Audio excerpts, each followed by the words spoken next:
Are we related to apes or not? Let's check it out on Hold True Apologetics.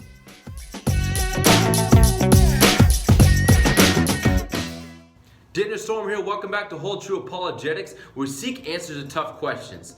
This week and the next couple of weeks, we're dealing with this topic: is humanity unique? Is humanity unique?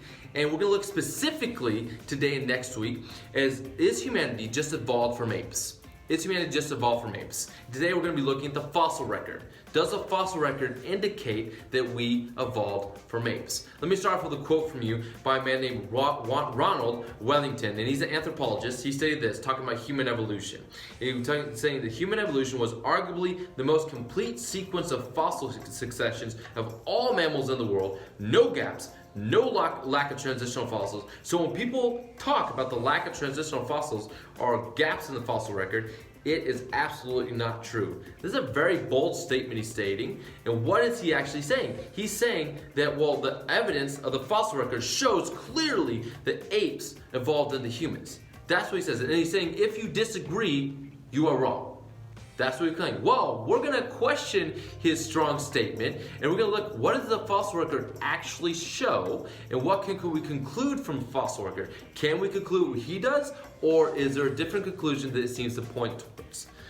Well, I'm going to give you 3 examples or 3 reasons why I believe that the fossil record does not confirm what this man claims. All right, the fossil record does not confirm what this man claims. It does not show a transitional between apes to humans at all. The first reason I want to point out is the fossil record is fragmented. The fossil record is fragmented.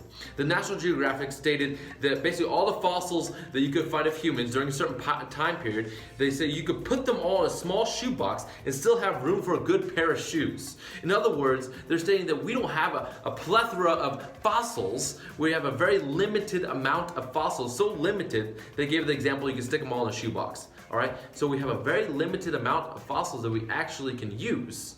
And Harvard zoologist Richard Leontin stated this: despite the excited and optimistic claims that have been made by some paleontologists, no fossil humanoid species can be established as our direct ancestors. Why? Because we're so limited on actually what we have. So the first thing is the fossil record is fragmented. The second thing is the fossils themselves are fragmented. Not only are we limited on the amount of fossils, but also the fossils that we do, those fossils are pretty fragmented and broken. All right, and let me just give you a quote real quick by Stephen J. Gould. He said, most hominoid fossils, even though they serve as a basis of endless speculation and elaborate storytelling, are fragments of jaws and scraps of bones and skulls. In other words, he's saying it's just scraps and bones. Like, that's what we have. And anthropologist Jonathan Mark stated that when people find what they want, what do they intend to do? They tend to apify humans and humanize apes. All right, they take what they find, despite what evidence it is, and they fit it. They want to fit it into the narrative that they have. All right, but the evidence is that our fossil record is fragmented, and the fossils we have are very fragmented themselves. They're pretty broken up. We're going to look at that in a second. Pretty broken up, to say the least. The third is a fossil record is reconstructed way beyond the evidence. Whenever someone presents something, always ask, what is the evidence that you have? All right, what is the evidence that you actually have in comparison to what you are showing me? All right, so I'm going to give you a couple examples in a second, but let me give you one just kind of analogy to give you so you have a better understanding. In the book Theistic Evolution, they gave this example of the book War and Peace, which is about 1,200 pages long. They're saying the fossil record is like finding 13 random pages and then all of a sudden reconstructing the plot and the whole book of War and Peace, which again is 1,200 pages, all right, which is nearly impossible to do, obviously, if not impossible. Let me give you a couple examples why the fossil record is often reconstructed beyond the evidence. All right, let me give you 2. One is named Artie. All right, Artie was considered a breakthrough, all right, breakthrough discovery, and the Discovery Channel actually stated it was the oldest human ancestor, and the Associated Press stated it's the world's oldest human link skeleton found. So saying this is the missing link, this is the oldest human, this is the example, this is what we've been looking for. But what did they actually find?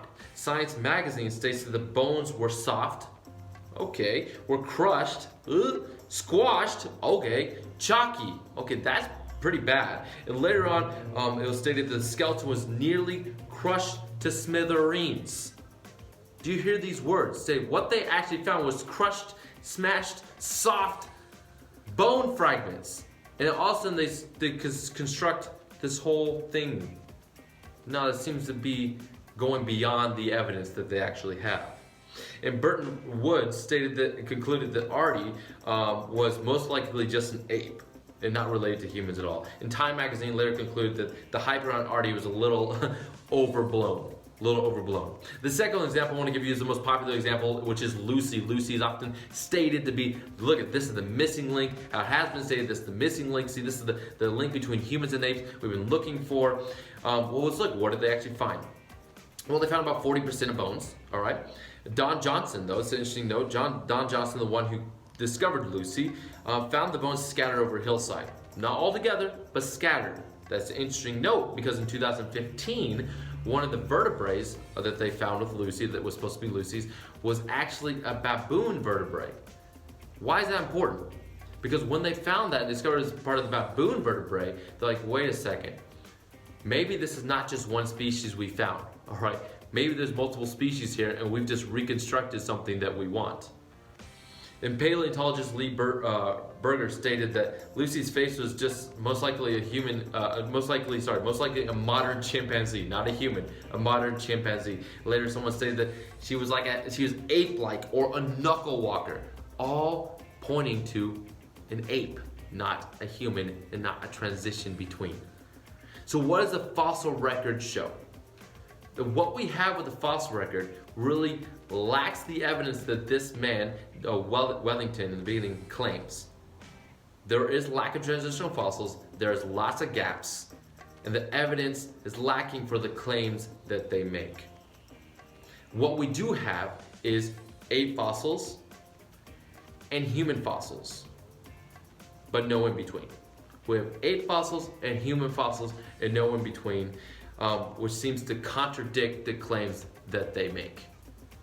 So all that to say, these three reasons that the fossil record is fragmented, the fossils themselves are fragmented, and the fossil record is reconstructed beyond the evidence is why the claim that humans evolved from apes lacks evidence, specifically in the fossil record. It points to apes being fossils, humans being fossils, and nowhere in between.